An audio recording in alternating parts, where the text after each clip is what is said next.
It's convenient for some. I'm about to drop off my ballot. Drop in my ballot.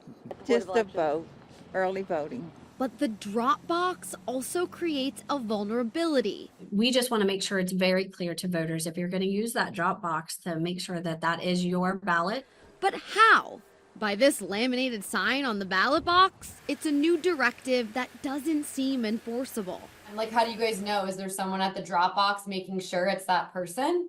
We have surveillance over that drop box 24 hours a day, 7 days a week. How does that surveillance work? Like, do you guys have like facial recognition? That we do How does not. that work? Because there's no way you guys have time to like check every.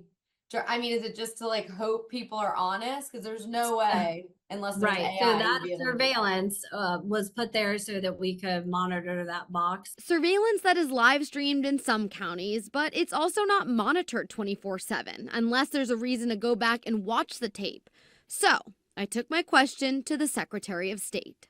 How do you make sure that people are going to follow that? Because there's not people at these ballot boxes checking IDs. So the question, I guess, is a valid one, but it's easy to nitpick these things. But the answer is, how is any law enforced, right? I mean, it's illegal to go 100 miles an hour down the interstate, but if we don't have police officers every single mile of every single interstate, could somebody be doing it at some time and not caught? Yeah, absolutely. There's also a component of this where people are expected to follow the law. Now, could someone roll through here, cast a ballot for someone else without going in to sign a form?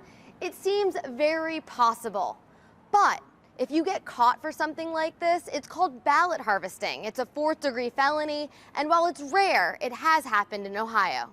The most recent case is out of Summit County in 2022, where a woman who worked at a nursing home dropped off a stack of ballots for the people who lived there. Surveillance tapes caught the obvious act of dropping off multiple ballots, and she was charged. Look at all the people around here. They've got cameras at night and they've got people all around. There's hundreds of people here. Who's gonna mess with it? You'd have to be crazy. And the question remains, will people follow the law? Tom did. He had his wife in the car when dropping off both their ballots, and Ethel put her wheelchair-bound friend in the car to make sure both their votes counted. To do what you have to do to vote. I'm Cassie Arsenault. There, I voted. Yay. Reporting from Cincinnati.